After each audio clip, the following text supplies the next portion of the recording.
Rescue operations continue in Louisiana as Hurricane Ida brings life-threatening floods. Millions of people remain without power.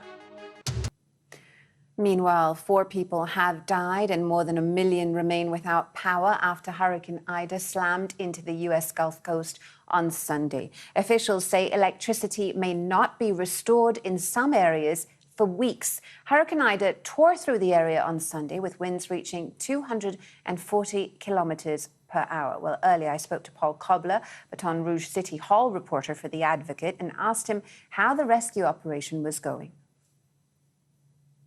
It's not good here, basically. We were hit with a Category 4 hurricane, sustained winds of 150 miles an hour on the coast. Up in Baton Rouge, where I am, we are doing pretty okay. The storm was forecast to land a little farther west than it did, and we dodged a bullet, but that comes at the expense of a lot of smaller communities and of the New Orleans area, which got a ton of rainfall, a ton of wind. The entire parish that New Orleans is in is without power, and communication is really difficult. There's no service, there's no electricity across a huge swath of southeast Louisiana.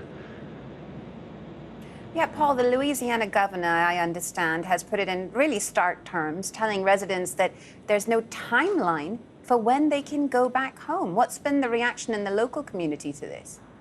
Right. I mean, I'd say here in Louisiana, I think people are just kind of coming together. I was out in Houma, Louisiana yesterday, and, it's really just people trying to help each other. Like I said, there is no power, there's no cell service, there's no internet, so it's really just kind of people coming together to try to help each other. There certainly are people who are in these disaster areas. I think a lot of people need to understand that not everyone has the resources or the means to be able to evacuate when a storm like this is coming. So, Houma was right where the eye of the storm went over almost, and there were still a lot of people there yesterday that were just trying to kind of pick the pieces up. Paul, what efforts are underway to restore the vital infrastructure that you were just talking about, the power lines, the cell service, for instance? Yeah, well, there are tens of thousands of energy company workers that are flooding into the state, as they're telling us, but I think at this point there really aren't any estimations of when a lot of these areas are going to have power back. The releases that we've gotten today are saying that they are just doing the surveillance. They are just kind of getting to the end of figuring out what is wrong with things, but there's just no timeline on when things will be fixed. A massive transformer tower fell into the Mississippi River in New Orleans. That's why that entire area is without power, right?